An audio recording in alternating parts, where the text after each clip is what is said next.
बबीता बहुत गरीब लड़की थी। पिता के देहांत के बाद छोटे भाई और माँ की जिम्मेदारी उसके नाजुक कंधों पर आ गई थी। लेकिन एक दिन अचानक बबीता की किस्मत बदल गई और वो जादुई मेहंदी वाली लड़की बन गई। भोलानाथ के देहांत के बाद सुनीता फूट फूट कर रो रही थी। बबीता ने अपनी माँ को ढांढस बंधाते हुए कहा, मत रो माँ, पिताजी का जाना हम सब के लिए बहुत दुखद है। लेकिन अगर तुम भी इस तरह टूट जाओगी तो मेरे छोटे भाई धीरू का क्या होगा? वो भी बहुत छोटा है, उसे कौन संभालेगा? बबीता बेटी, हमारे घर में तेरे पिता ही कमाने वाले थे, अब वो भी हमें छोड़कर चले गए। हमारे घर का खर्चा कैसे चलेगा? धीरू की पढ़ाई भी छूट गई। तुम चिंता मत करो माँ, मैं कोई न कोई काम करके पैसे कमाऊंगी जिससे हमारा गुजारा चल जाएगा। मैं धीरू को भी पढ़ाऊंगी। बबीता लोगों के घरों में काम मांगने जाने लगी। एक घर में एक बूढ़ी औरत अकेली रहती थी। बबीता को उसके घर में काम मिल गया। बेटी, तुम्हें मेरे घर का सारा काम करना होगा, जैसे खाना बनाना, बर्तन धोना, सफाई करना, बाजार से सामान लाना और बगीचे में लगे पौधों की देखभाल करना। इस काम के लिए मैं तुम्हें 5,000 रुपए दूंगी। जी ठीक है, मैं आपका सारा काम कर दूंगी। बबीता दूसरे दिन से बूढ़ी औरत के घर का सारा काम करने लगी। बबीता ने देखा कि उस बूढ़ी औरत के घर में बहुत बड़ा बगीचा था जिसमें तरह तरह के पौधे लगे हुए थे। उसमें से एक पौधा मेहंदी का था। बबीता को पेड़ पौधों से बहुत लगाव था। वो सभी पौधों का बहुत ख्याल रखती और उन्हें समय समय पर पानी देती। एक दिन की बात है, बूढ़ी औरत की तबीयत बहुत खराब हो गई।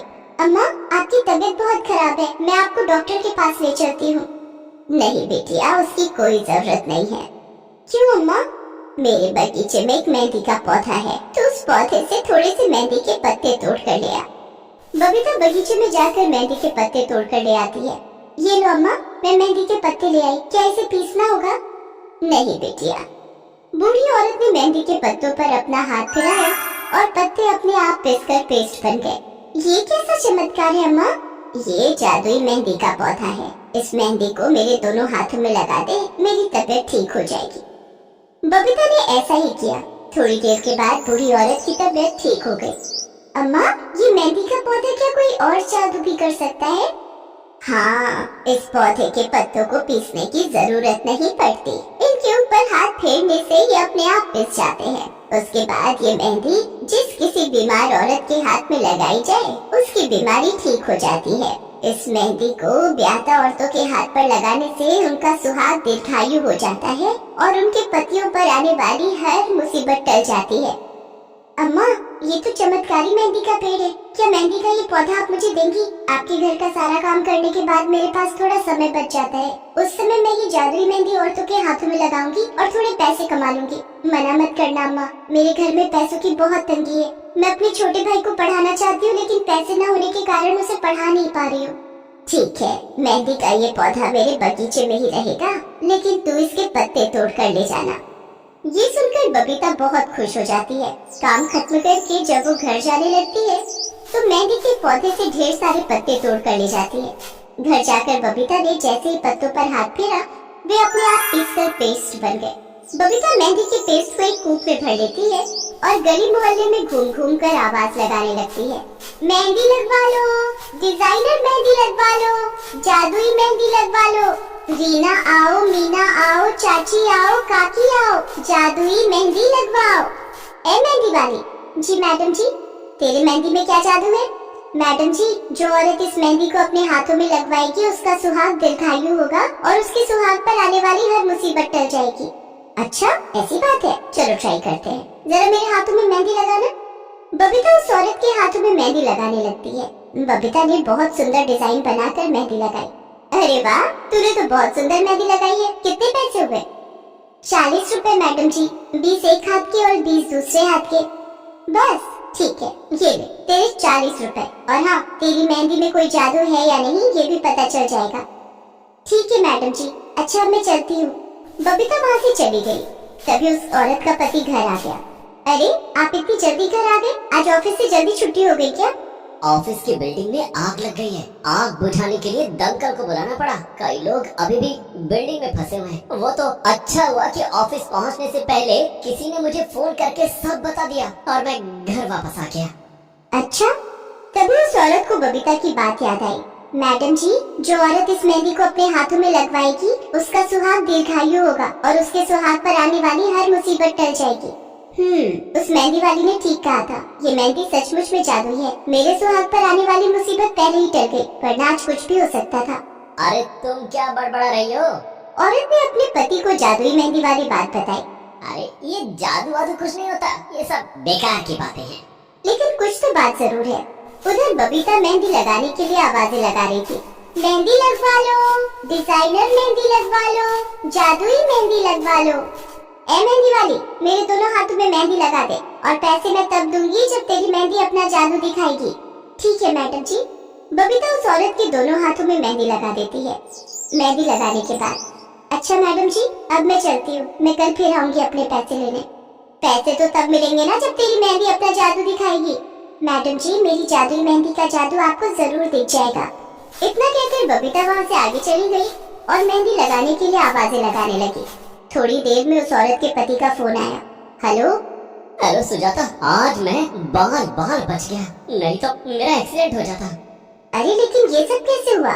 मैं ऑफिस जा रहा था, तभी पीछे से एक तेज रफ्तार ट्रक आ रही थी। ट्रक मुझे धक्का मारने वाली थी कि किसी ने मेरा हाथ पकड़कर मुझे अपनी तरफ खींच लिया और मेरी जान बच गई। अच्छा, वो मेहंदी वाली ठीक ही कह रही थी, ये जादुई मेहंदी है। कौन मेहंदी वाली? औरत अपने पति को बबीता के बारे में सब कुछ बता देती है। इधर बबीता की जादुई मेहंदी अपना काम कर रही थी। बबीता दूसरे दिन भी जादुई मेहंदी लगाने के लिए गली मोहल्लों में निकली। मेहंदी लगवा लो, जादुई मेहंदी, बड़ी से बड़ी बीमारी ठीक कर देगी जादुई मेहंदी। तभी बबीता को उस औरत ने आवाज लगाया जिसने उसे मेहंदी लगाने के पैसे नहीं दिए थे। ए मेहंदी वाली। जी मैडम जी। ये ले तेरे पैसे, तूने सही कहा था तेरी मेहंदी जादुई है। कल तेरी जादुई मेहंदी के कारण मेरे पति की जान बच गई। मेरी तरफ से कुछ और पैसे रख ले। धन्यवाद मैडम जी। सभी मोहल्ले की और औरतें भी बबीता को मेहंदी लगाने के लिए बुलाने लगी। ए मेहंदी वाली, जरा इधर आना। जी मेम साहब, मेरी सास को पिछले 5 दिन से बुखार है, उनका बुखार नहीं उतर रहा। क्या तेरी मेहंदी से बड़ी बीमारी ठीक हो जाती है? जी मेम साहब, मैं अभी अम्मा जी के हाथों में मेहंदी लगा देती हूँ। बबीता ने उस औरत की सास के दोनों हाथों में मेहंदी लगा दी और कुछ ही देर के बाद उसका बुखार उतर गया। अरे वाह, तेरे हाथों में तो जादू है। ये मेरी तरफ से 200 रुपए। डॉक्टर के पीछे हम इससे ज्यादा पैसे खर्च कर चुके हैं, लेकिन कोई आराम नहीं मिला। तेरी जादुई मेहंदी के कारण मेरी माँ जैसी सास की तबीयत ठीक हो गई है। धन्यवाद मैडम जी। अब पूरे शहर में बबीता और उसकी जादुई मेहंदी की चर्चा होने लगी थी। लोग उसे अपने घर बुलाकर मेहंदी लगवाते और उसे ज्यादा पैसे देते। इधर बबीता अपनी मालकिन के घर भी काम करती और बचे हुए समय में औरतों के हाथों में जादुई मेहंदी लगाती। औरतों ने उसे जादुई मेहंदी वाली लड़की के नाम से बुलाना शुरू कर दिया था। इसी तरह से धीरे धीरे दिन बीत रहे थे। जादुई मेहंदी के कारण बबीता की अच्छी कमाई होने लगी थी। उसने अपने छोटे भाई धीरू का नाम स्कूल में लिखवा दिया था। घर की आर्थिक हालत भी सुधरने लगी थी। तभी एक दिन अचानक बबीता की मालकिन का देहांत हो गया। माँ, मालकिन तो रही नहीं, अब मैं कहाँ काम करूँगी? सिर्फ मेहंदी लगाकर तो गुजारा नहीं हो सकेगा। मुझे फिर से दूसरों के घरों में काम मांगने जाना पड़ेगा। बबीता बेटी, अब तुझे किसी के घर पर काम करने की क्या जरूरत है? मालकिन के घर से वो जादुई मेहंदी का पौधा हमारे घर ले आ और यहीं लगा दे। मेरी मान तो तू अब सारा ध्यान मेहंदी लगाने के काम पर लगा। ठीक है माँ। बबीता ऐसा ही करती है। वो अपनी मालकिन के घर से जादुई मेहंदी का पौधा अपने घर ले आती है और अब फुल टाइम मेहंदी लगाने का काम करने लगती है। उसकी जादुई मेहंदी के कारण दूर दूर से औरतें उससे मेहंदी लगवाने आती। धीरे धीरे बबीता का मेहंदी लगाने का काम बहुत अच्छा चल पड़ा और उसकी अच्छी कमाई होने लगी। बबीता ने कुछ पैसे इकट्ठे करके एक मेहंदी पार्लर खोल लिया। अब शहर की बड़ी बड़ी शादियों में उसे दुल्हन को मेहंदी लगाने के लिए बुलाया जाने लगा। फोन पर, बबीता, कल मेरी बेटी की शादी है। मैं चाहती हूँ कि तुम उसके हाथों में जादुई मेहंदी लगा दो, जिससे उसका सुहाग दीर्घायु हो और सुरक्षित रहे। मैं तुम्हें पैसों में तोल दूंगी।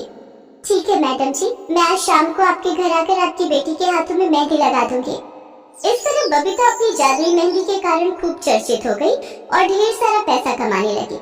अब बबीता ने अपने और अपने परिवार के लिए एक बड़ा सा घर खरीद लिया और धीरू का एडमिशन शहर के सबसे बड़े स्कूल में करवा दिया। बेटी, धन्य है वो बूढ़ी अम्मा जिनके कारण तुझे जादुई मेहंदी का पौधा मिला और हमारी गरीबी दूर हो गई। हाँ माँ, आज मैं जो कुछ भी हूँ उनकी वजह से ही हूँ। Please subscribe.